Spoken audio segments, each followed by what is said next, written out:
اچھا، عوام کے مسائل میں تو سب سے بڑا مسئلہ اس وقت کورونا وائرس ہے، اور ظاہر ہے ہماری کم ہوتی ہوئی سکڑتی ہوئی جو سہولیات ہیں ہیلتھ کی وہ بھی ہے، اور اس میں کوئی بچا ہوا نہیں ہے. اس میں پارلیمانی لیڈران بھی متاثر ہیں اس سے، اور وزیر بھی متاثر ہیں. وزیر مملکت شہریار آفریدی نے کورونا وائرس کو شکست دے دی ہے. ان کا کورونا ٹیسٹ بیماری کے 24 روز کے بعد منفی آیا ہے، اور ان میں 29 مئی کو کورونا کی تصدیق ہوئی تھی.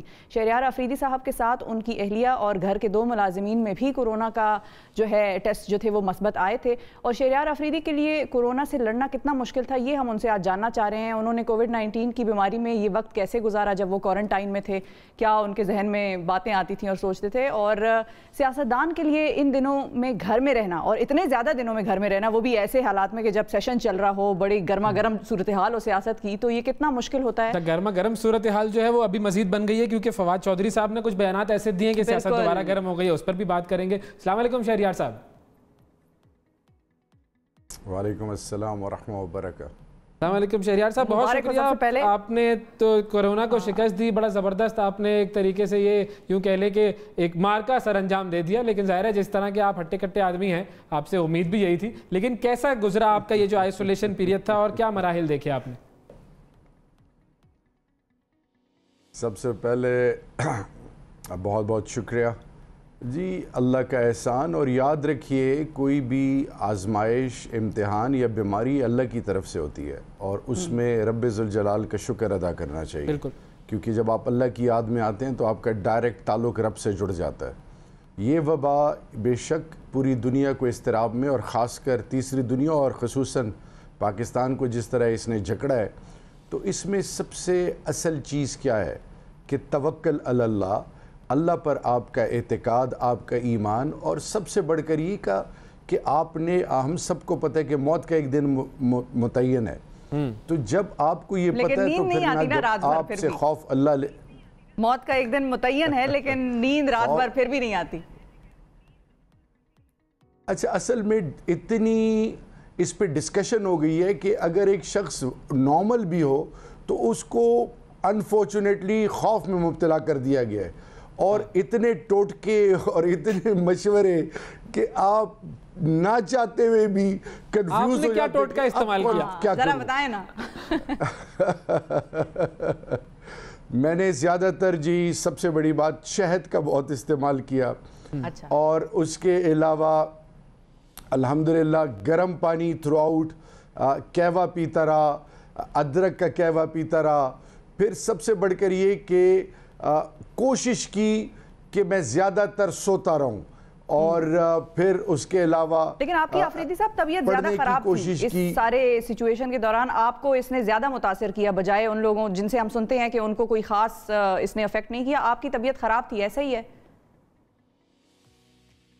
اصل میں حیران ہوں، اور کہ مجھے 11 یا 10 تاریخ کو نیگیٹو ہو گیا تھا، اور مجھے نیگیٹو ہو گیا، میری وائف کو. اس سے پہلے میری اور بیٹی کو جو تھا وہ پازیٹیو تھا، چھوٹی بیٹی 7 ایئرز کی.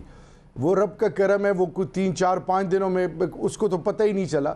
مجھے جو ہے وہ 7th 8th 9th 6th 7th 8th 9th یہ جو 4-5 راتیں ہیں اور دن ہیں، اس میں کوئی شک نہیں مجھے بریدنگ کا کوئی مسئلہ نہیں تھا، لیکن مجھے اتنی تکلیف تھی کہ میں آپ کو نہیں بتا سکتا. اور یہ میں صرف بتانا چاہوں گا تمام وہ مریض جو مجھے اس وقت دیکھ رہے ہیں، وہ لوگ، وہ فیملیز، خدا کے لیے تو پہلے بیمار ہوتا ہے، دوسرا اس کو آپ بند نہ کریں. اس نے وائٹامن ڈی لینی ہوتی ہے، اس کو دھوپ لینی ہوگی، وہ فریش ایئر لینا چاہے گا. سوشل ڈسٹینسنگ رکھیں، ان کا خیال رکھیں، میٹھی بات کریں، ان کو گھبرائیں نہ، ڈرائیں نہ.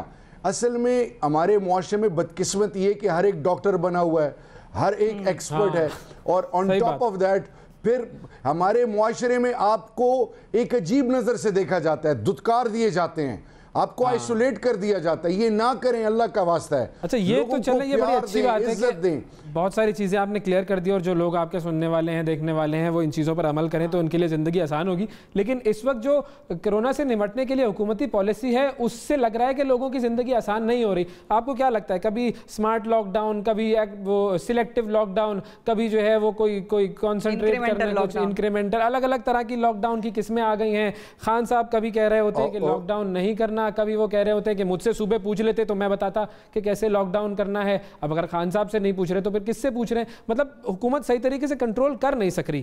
لوگوں کا یہ اعتراض ہے, کیا کہیں گے اس پر؟ اویس 18ویں آئین کے بعد وفاق اور صوبوں کی اپنی اپنی ذمہ داری ہیں. پرائم منسٹر نے جو یہ بات کی کہ صوبے اگر مجھ سے پوچھتے تو ان کا مین کنسرن وہ دیہڑی دار, وہ مزدور طبقہ ہے, وہ عام پاکستانی ہے جن کے گھر میں 2 وقت چولہا اس وقت جلتا ہے جب وہ مزدوری یا محنت کرتے ہیں. اب جب وہ دیہڑی دار ہی آپ بند کر دیں, اوپر سے ریاست ان کی مدد کے لیے نہ آئے اور جھوٹے دعوے اور غلط باتیں کرے, تو ان پاکستانیوں کی جو فکر ہے وہ اصل میں پرائم منسٹر کا مین کنسرن ہے. جہاں تک سمارٹ لاک ڈاؤن یا وہ جو بھی آج کل مذاق بنا ہوا ہے, مجھے یہ بتائیں آپ کی معاشی پوزیشن کیا ہے؟ آپ کے ملک میں کتنے لوگ غربت کی سطح کے نیچے رہتے ہیں؟ ان کے مداوے کے لیے یہ جو احساس پروگرام ہے, یہ جو اس سے پہلے لنگر خانے تھے, یا اس کو بھی چھوڑ دیں. جو ریاست پاکستان کو اللہ نے نوازا ہے کہ مخیر حضرات اور ان لوگوں کا سوچنا جن کا کوئی والی وارث نہیں ہے, میں اسی چیز میں بتاؤں کہ یہی وہ وجہ ہے کہ اور تو چھوڑیں UNHCR اور UN نے بھی عمران خان کے اس انیشیٹو کو سراہا. کیوں سراہا؟ کہ جب احساس پروگرام شروع ہوا تو UNHCR نے پاکستان کے مہاجرین, جب ہم نے ان کو بار بار باور کرایا, انہوں نے وہی انیشیٹو جو احساس پروگرام کے اندر غریب اور ضرورت مندوں کے لیے شروع کیا کہ وہ کیا جو ان کے حساب سے ٹھیک لگتا تھا. یہ مشکل فیصلے تھے, آسان فیصلے نہیں تھے. مطلب it is easier said than done. ہم یہاں بیٹھ کر کرٹیسزم بہت کر سکتے ہیں, لیکن جب آپ کے اپنے وزیر کہتے ہیں, فواد چودھری صاحب کہتے ہیں کہ جو تھنک ٹینکس تھے پارٹی کے, جو بڑے اور فیس آف دا پارٹی تھے, وہ لوگ جب آپس میں الجھ گئے تو پھر وہ جو فیصلے لینے تھے اور جو اصلاحات ہونی تھیں اور جو ایک نیا تبدیلی کا وہ نعرہ تھا, اس کو بڑا نقصان پہنچا ہے. اور اس نقصان کی ہم عملی شکل جو ہے اس کورونا وائرس میں بہت زیادہ دیکھ رہے ہیں. اسد عمر صاحب کا انہوں نے ذکر کیا, جہانگیر ترین صاحب کا ذکر کیا, شاہ محمود قریشی صاحب. مطلب یہ وہ لوگ تھے جو خان صاحب کے وہ ساتھی تھے کہ جنہوں نے خان صاحب کو یہ یقین دلایا تھا کہ ہم ساتھ ہیں آپ کے, آپ آگے بڑھیں, پیچھے پوری پارٹی آ رہی ہے. تو وہ فیسز تو ادھر ادھر ہو گئے اور آپس میں وہ لڑتے لڑتے پتہ نہیں کہاں نکل گئے. دیکھیں جی, میں ایک چیز کو ہر لیول پر, یہ میرا اپنے رب سے جو تعلق ہے اس کے بیس پہ آپ کو بتانا چاہوں گا کہ عمران خان نام ہے ایک حق کا جو کہ ان تمام قوتوں, جو مافیاز جس نے اس ملک کو جکڑا, ان کے خلاف اعلان جنگ کر چکے ہیں. اب بات آتی ہے کون کیا کرتا ہے کون نہیں کرتا. رب کی ایک بات ہے کہ رب کہتا ہے جیسے گمان کرو گے ویسے فیصلے کروں گا.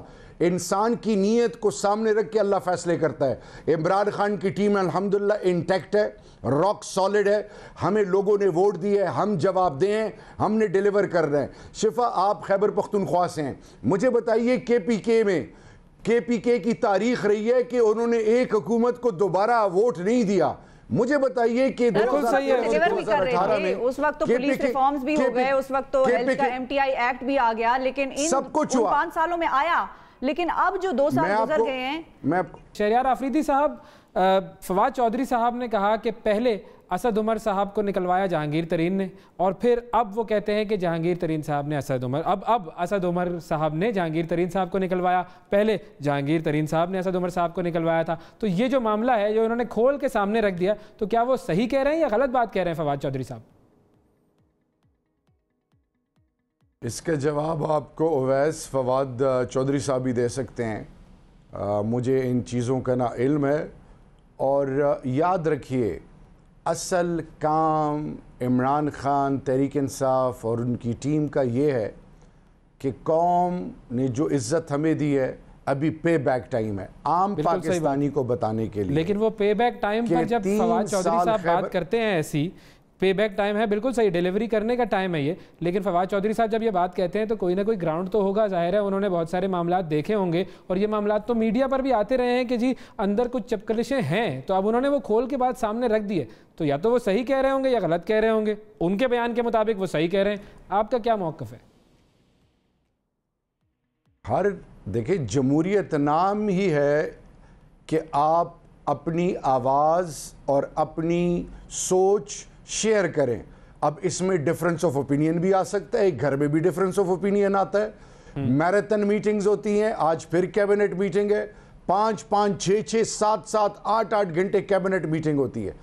اصل میں اس کا جواب آپ کو فواد چودھری صاحب دے سکتے ہیں. ٹھیک ہے، لیکن کیا یہ ہوتا ہے کہ میٹنگ میں اس قدر ڈیبیٹ اور ڈیفرنس آف اوپینین اتنا بڑھ جاتا ہے کہ ایک دوسرے کو نکلوا دیتے ہیں لوگ؟ اتنا زیادہ بڑھ جاتا ہے؟ اویس مجھے پہلے اپنی بات تو مکمل، میں صرف آپ کو، آپ کے ویورز اور قوم کو یہ بتانا چاہ رہا ہوں کہ خیبر پختونخوا میں 2013 سے لے کر 2016 تک ہم نے ریفارمز کیے. وہ ریفارمز جب پریکٹیکلی امپلیمنٹ ہوئے تو 11 لاکھ سے 22 لاکھ. آج جو یہ ایک پرسپشن بنی ہے کہ ابھی اگست میں 2 سال ہونے ہیں، وہ جی کیا ہو رہا ہے کیا نہیں ہو رہا، ہم جواب دیں ہیں.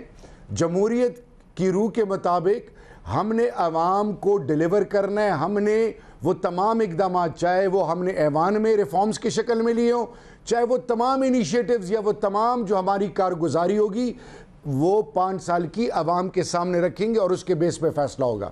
اب اگر ایک شخص دیکھیں، عمران خان کی ٹیم ریفریز کر لیتے ہیں، ہم نہیں پوچھتے فواد چودھری کا، آپ سے ہم پوچھتے ہیں آپ کا موقف کیا ہے کہ اگر پارٹی میں اس قسم کے کوئی بھی جھگڑے ہوں، شہریار آفریدی کا علی محمد سے جھگڑا ہو رہا ہے، مراد سعید کا جو ہے وہ فواد چودھری سے جھگڑا ہو رہا ہے، اور شاہ محمود اور ترین صاحب کا آپس میں جھگڑا ہو رہا ہے کیونکہ وہ مشہور ہے اس لیے ان کا نام میں نے لے لیا، تو اگر یہ 4-5 لوگوں کے بڑے بڑے لوگوں کے جھگڑے آپس میں ہوتے ہیں پارٹی میں، تو خان صاحب کیسے ڈیلیور کریں گے اگر ٹیم آپس میں الجھی ہوئی ہوگی؟ دیکھیں، خان صاحب کو اللہ نے اتنا نوازا ہے کہ شاید ہی کسی کی سوچ ہو. خان صاحب کا جو ایمان اور توکل ہے، نہ وہ کسی پہ ڈیپینڈنٹ ہوتے ہیں، نہ وہ ان کی جو سوچ ہے، ان کا جو ویژن ہے، ان کی جو کمٹمنٹ ہے، اور سب سے بڑھ کر یہ جو انہوں نے قوم کے ساتھ وعدہ کیا ہے اور عام پاکستانی کی سوچ ان کے لیے پرائورٹی نمبر 1 ہے. گھر میں میاں بیوی کے بیچ میں، باپ بیٹے کے بیچ میں، بہن بھائی کے بیچ میں چپکلش یا مس انڈرسٹینڈنگ ہوتی ہے، یہ ایک روٹین کام ہے. اصل میں دیکھیں، یہ بات میں آپ سے 100% ایگری کر رہا ہوں. اسی لیے فواد چودھری صاحب یا جو بھی جنہوں نے یہ بات کہی ہے، ہی از دا بیسٹ پرسن، کیونکہ میری نالج کے مطابق میں کسی ایسی میٹنگ کا حصہ نہیں رہا ہوں جس میں نے خدا نہ خواستہ لوگوں کو جھگڑتے دیکھا ہوا ہے. یہ شکر ہے. اور میں نے سب کو، میں یہ آپ کو پوری قوم کو سامنے بتانا چاہ رہا ہوں کہ الحمدللہ جو ایک دوسرے کو عزت دینا، ایک دوسرے کو ویلیو کرنا، اس کی بہترین مثال تحریک انصاف کے اندر ہے. جو رویہ پرائم منسٹر صاحب کا، جو رویہ شاہ محمود قریشی صاحب کا، ایون جہانگیر ترین صاحب کا جو رویہ، اور اسی طرح اسد عمر بھائی، یہ وہ تمام لوگ ہیں، چاہے وہ شیری مزاری ہیں، وی لیو لائک اے فیملی. ہم ایک دوسرے سے سیکھتے ہیں اور ایک دوسرے کو ویلیو کرتے ہیں. میں جب بیمار تھا، ایک شخص پریزیڈنٹ صاحب سے لے کر سب نے پرائم منسٹر، ہم وی آر ون فیملی. لڑائی، کوئی کسی قسم کی لڑائی اگر وہ منظر عام پہ بھی آتی ہے اور وہ ملک کے مفاد میں ہے، عوام کے مفاد میں ہے، تو اس کو ویلیو کرنا چاہیے، کیونکہ ذات کے لیے تو کوئی بات نہیں کر رہا. لیکن جو سب سے بڑی چیز ہے کہ پارٹی کا جو ڈسپلن ہے، گھر کا جو ماحول ہے، وہ آپ سے ڈیمانڈ کرتا ہے کہ گھر کی بات گھر میں رکھیں. ہاں، یعنی کہ اس وقت اگر یہ بات سامنے آ رہی ہے اور ایک انٹرویو میں آپ کے وزیر کہہ رہے ہیں تو پھر یہ ڈسپلن خراب ہوا. اویس، یہ ہر ایک شخص پہ لاگو ہوتا ہے، ہر ٹیم پلیئر پہ لاگو ہوتا ہے. مطلب میں تو اس وقت جس پلیئر نے بیٹنگ کی ہے، شاٹ مارا ہے، میں تو اس کی بات کر رہا ہوں نا. اور یاد رکھیے کہ شاٹ مارتے ہوئے یہ بھی سوچنا چاہیے کہ اگلی ٹیم کے 11 پلیئر ہوتے ہیں، وہ بھی باؤنڈری کے اندر. ہاں، وہ آؤٹ بھی ہو سکتے ہیں آپ شاٹ مارتے ہیں. تو مجھے بس یہی ہے، کیونکہ ہوتا یہی ہے نا کہ جب ان اور آؤٹ چلتا رہتا ہے تو پھر لوگ پارٹی پر اور کارکردگی پر سوال اٹھاتے رہتے ہیں کہ یہاں تو ان اور آؤٹ ہی ہو رہا ہے. کچھ پلیئر آ رہے ہیں کچھ پلیئر جا رہے ہیں تو پھر کام کیا ہوگا؟ میچ میں رن کون بنائے گا؟ نہیں میچ میں رن بن رہے ہیں انشاءاللہ. ابھی 92 ورلڈ کپ کی طرح لوگ پریشان ہیں کہ کیا ہو رہا ہے. انشاءاللہ نا امیدی اور مایوسی ہماری کتاب میں ہے نہیں. میں کیوں روک رکھا ہوا ہے؟ آپ جب آئے ہیں ماشاءاللہ ٹھیک صحتیاب ہو کر آئے ہیں تو بتا دیں قوم کو کہ ڈیلیوری میں کون کون سی 5 چیزیں ہیں جو تحریک انصاف نے ان 2-3 مطلب کچھ چند ماہ میں کر لی ہیں. اگر میں آپ کو صرف کاؤنٹ ڈاؤن بتا دوں، لوگ کہتے ہیں 5 سال پورے کرے گی 5 سال پورے کرے گی. 5 سال میں 1 سال تو کووڈ کی نظر ہو گیا. پچھلے 2 سال آپ لوگوں کو یقیناً ہم یہ مانتے ہیں چیزیں سمجھنے میں لگ گئیں. آئندہ آنے والے سال میں 2021 1 سال رہ گیا. یہ 5 سال نہیں رہ گئے، صرف 2021 کا 1 سال رہ گیا جس میں ڈیلیوری ہونی ہے، کیونکہ 2022 میں تو انتخابات کی گرما گرمی ہو جائے گی اور 23 میں انتخابات ہو جائیں گے. تو ڈیلیور کرنے کا سال صرف 2021 ہے. دیکھیں ہماری تربیت ایسی ہوئی ہے کہ ہم آخری بال تک لڑتے ہیں. انشاءاللہ آپ ان مفروضوں اور ان پریشانیوں سے نکل آئیں. تحریک انصاف کی دیکھیں Imran Khan was not heading کے پی، وہ پارٹی کے چیئرمین تھے. پرفارمنس آپ کے سامنے ہے. ان تمام مسائل کے باوجود آپ کے پاس 14 دن کے آپ کے پاس ریزروز تھے. پلوامہ سے لے کر کشمیر، یہ تمام جو آج پاکستان اگینسٹ ہندوستان فیس کر رہا ہے، we are at in state of war. آپ اس وقت ہندوستان اور پاکستان کے جو اوورآل حالات ہیں وہ اس لیول پہ پہنچ گئے ہیں کہ یہ روٹین نہیں ہے. اچھا، اس سوال کے جواب میں آپ نے ویسے فواد چودھری صاحب کی حمایت کر دی ہے. انہوں نے ایک بات کی تھی کہ خان صاحب کیونکہ خود چلا رہے ہیں صوبے اور صوبوں میں کمزور جو ہے چیف منسٹرز لگائے ہوئے ہیں، تو اس لیے ان گھریلو معاملات میں اتنا الجھے ہوئے ہیں کہ مسلم ورلڈ میں جو ہے جو کام وہ کرنا چاہ رہے تھے وہ نہیں کر پا رہے. یہ بات آپ نے کر دی جب آپ نے کہا کہ خان صاحب اس وقت چیئرمین تھے اور صوبہ جو تھا پرویز خٹک صاحب چلا رہے تھے، یہ ان کی لیڈرشپ تھی. تو اگر ایک شخص اس قدر بڑے ویژن کا آدمی ہے تو وہ جب ایسے لوگوں کو لگا دے گا صوبوں میں کہ جو کمزور ہیں ڈیسیجن میکنگ نہیں کر پاتے، تو پھر ٹیم اور اس کا نام افیکٹ ہوگا. وہ خود پھر وہاں پر الجھ جائے گا اور جو بڑا ویژن ہے وہ پورا نہیں کر پائے گا. نہیں شفا، آپ کسی اور لیول پہ بات کو لے گئی ہیں. دیکھیں چیف ایگزیکٹو ہر صوبے کا ان کی پرفارمنس کو، ان کے کیریکٹر کو، ان کے پاسٹ کو دیکھ کے ان کو ذمہ داری دی جاتی ہے. ابھی ہمارے دونوں چیف منسٹرز، چاہے وہ خیبر پختونخوا ہے چاہے وہ پنجاب ہے، ان کی پرفارمنس ایکسیپشنل ہے. بدقسمتی یہ ہے کہ وہ کسی بڑے خاندان سے ان کا تعلق نہیں ہے، کوئی نامی گرامی ہے نہیں. بڑے مطلب خاندانوں سے جڑنا جو ہے وہ اس ملک میں بدقسمتی سے ماضی میں وتیرا رہا ہے. عام گھر کے بچوں کو جب ذمہ داری ملتی ہے تو اس کو ایکسیپٹ نہیں کیا جاتا. خدا کے لیے give them time and they will deliver and they are delivering.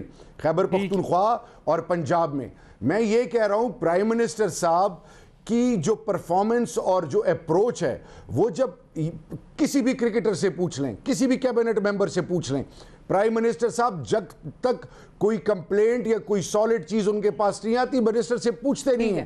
Free hand دیا ہوا منسٹر کو، اور ان سے کیا کرتے ہیں، اینڈ میں ریزلٹ مانگتے ہیں کہ آپ یعنی کہ فری ہینڈ بھی دیا ہوا ہے، کام کو مانیٹر بھی کرتے ہیں اور پھر ریزلٹ بھی مانگتے ہیں. یہ طریقہ کار انہوں نے اختیار کیا ہوا ہے. شکریہ ادا کریں گے ہم شہریار آفریدی صاحب، آپ کا وقت دیا آپ نے. اور بظاہر امید تو سب کی یہی ہوتی ہے کہ کام ہو. دیکھیں پاکستان کی بات ہو رہی ہے، جو بھی ڈیلیور کرے گا اسی ملک میں ڈیلیور کرے گا. اس لیے دعائیں جو بھی حکومت آتی ہے اس کے ساتھ یہ ہوتی ہیں کہ ہمارے حالات سدھر جائیں، بہتر ہو جائیں حالات.